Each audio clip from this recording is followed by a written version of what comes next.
ഇങ്ങനെ നമ്മുടെ കുക്കർ പായസം റെഡി ആയിട്ടുണ്ട്. സേമിയ പായസം ഒരു 10 മിനിറ്റ് മതി നമുക്ക് പായസം റെഡിയാക്കാൻ. സേമിയ ഒന്ന് വറക്കേണ്ട ടൈം മാത്രമേ വേണ്ടൂ. ഇത് ഒന്ന് ആറിയാൽ നമുക്ക് കുറച്ച് കൂടിയിട്ട് കൊഴുപ്പ് വരും.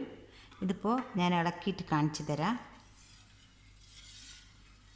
ഇപ്പോൾ ഇതാണ് ഇതിൻ്റെ ഇത് കറക്റ്റായിരിക്കും ചൂടാറിയാൽ.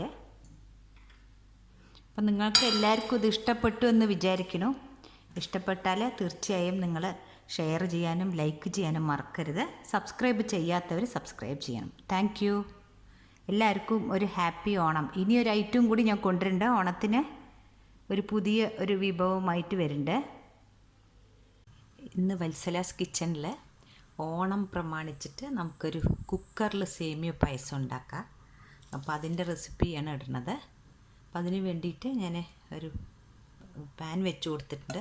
നമുക്ക് ഫസ്റ്റ് ഒരു സ്പൂൺ നെയ്യ് ഒഴിച്ച് കൊടുത്തിട്ട് ഈ അണ്ടിപ്പരിപ്പൊന്ന് വറുത്തെടുക്കാം. നമുക്കിപ്പോൾ ഓണസദ്യ ഉണ്ടാക്കുമ്പോഴേക്ക് ഇപ്പുറത്തുനിന്ന് പായസം ഒരു 10 മിനിറ്റ് കൊണ്ട് നമുക്ക് റെഡിയാക്കാം. അപ്പോൾ അതിന് വേണ്ടിയിട്ടാണ് ഞാൻ കുക്കറിലാണ് ഉണ്ടാക്കാൻ പോണത്. വളരെ എളുപ്പത്തിൽ പെട്ടെന്നാവും. അപ്പോൾ ഇതിലേക്ക് കുറച്ച് കാഷ്യൂനട്ട്,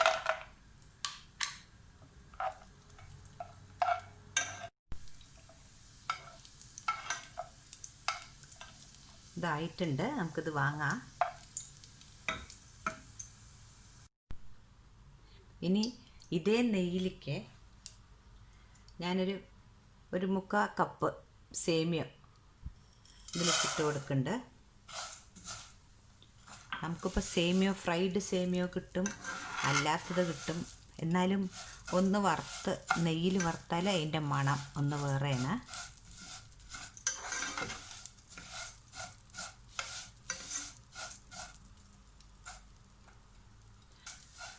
ഇതൊന്ന് ചെറിയൊരു കളർ ചേഞ്ച് ആവട്ടെ, ഒരു ബ്രൗൺ കളർ ആവട്ടെ. ഇതിപ്പോൾ ചെറിയൊരു ബ്രൗൺ കളർ ആയിട്ടുണ്ട്. നമുക്ക് ഇത്ര ഫ്രൈ ആയാൽ മതി. ഇതിപ്പോൾ ഞാൻ എടുക്കുന്നത് നല്ല ഫുൾ ഫാറ്റ് മിൽക്കാണ്, നല്ല കൊഴുപ്പുണ്ടാവുന്നത്. ഇത് 1/2 ലിറ്റർ ഒഴിക്കുന്നുണ്ട്. ഇപ്പോൾ പിന്നെ ഈ സേമിയ എടുത്ത അതേ കപ്പിൽ 1 കപ്പ് വെള്ളം, പിന്നെ അതായത് 3/4 ലിറ്റർ പാലും,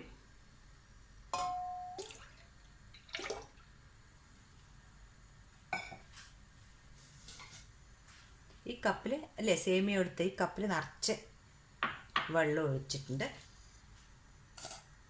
ഇനി നമുക്കിതിലേക്ക് ഈ സേമിയ ഇട്ട് കൊടുക്കാം. ഷുഗർ അതേ പാത്രത്തിൽ ഇതിലൊരു പാത്രമാണ് ഇട്ട് കൊടുക്കുന്നത്. ഇതേ പാത്രത്തിൽ ഒരു പാത്രം ഷുഗർ, അതാണ് ഇട്ടിരിക്കുന്നത്. പിന്നെ നമുക്ക് ഇതൊരു മീഡിയത്തിൽ വെച്ചിട്ട് ഒരൊറ്റ പ്രഷർ, ഹൈയിൽ വെക്കണ്ട.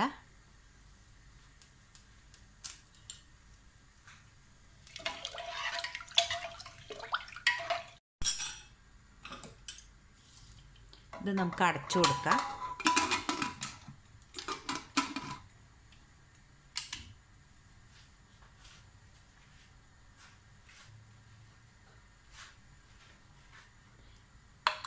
വെയിറ്റ് വെച്ചിട്ടുണ്ട്.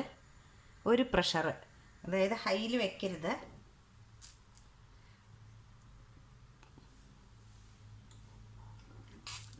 ഇങ്ങനെ ഞാൻ വെച്ച് കൊടുത്തിരിക്കുന്നത്. ഇതിലൊരു പ്രഷർ. ഇപ്പോൾ കറക്റ്റ് ഒരു വിസിൽ വന്നിട്ട് ഞാൻ ഇത് ഓഫാക്കിയിട്ടുണ്ട്. ഇത് തുറന്നിട്ട് ഇപ്പോൾ കാണിച്ചു തരാം. ഇതിപ്പോൾ ഒരു പ്രഷർ കഴിഞ്ഞിട്ട് നമ്മൾ ഇതൊന്ന് തുറന്ന് നോക്കാം.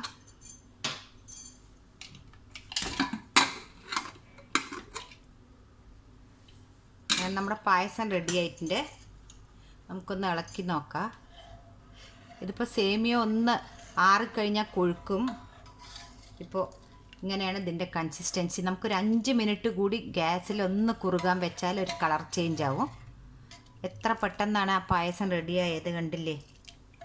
ഒരു 5 മിനിറ്റ് കൂടി നമുക്ക് ഗ്യാസിൽ ചെറുതായിട്ടൊന്ന് കളർ ചേഞ്ച് ആയിക്കോട്ടെ.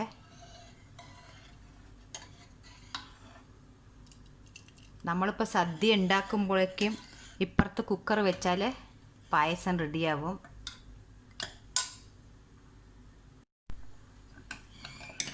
പായസം ഒരു 5 മിനിറ്റ് കൂടി തിളയ്ക്കാൻ വെച്ചു. ഇനി ഞാൻ ഗ്യാസ് ഓഫാക്കുകയാണ്. അപ്പോൾ കളർ വന്നിട്ടുണ്ട്, ഒരു ലൈറ്റ് പിങ്ക് കളർ വന്നിട്ടുണ്ട് ഇതിന്.